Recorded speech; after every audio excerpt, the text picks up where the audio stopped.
The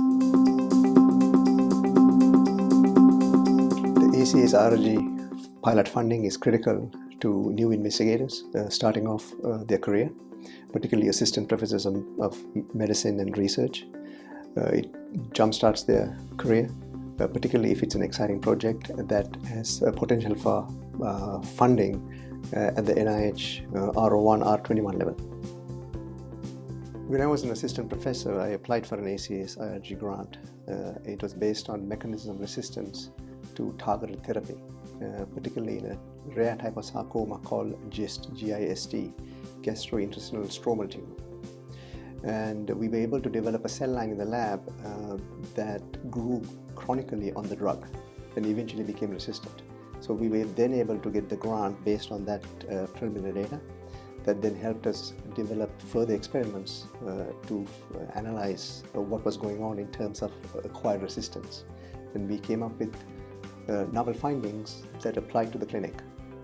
And we took that even further by studying some other receptors, by looking at immunohistochemistry of multiple tumor types of GIST, and coming to the conclusion that the c-KIT, the major target for Gleevec, was completely lost, and new receptor tyrosine kinases took over.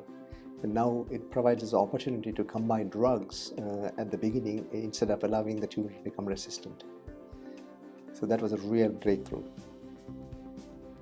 So the ACS-IRG pilot grant has many levels of achievement for the investigator. First of all, they can look at a novel project that they have that has clinical relevance. And if they're able to develop it through lab research and take it all the way to the clinic, that's what we want to do at a cancer center that is comprehensive.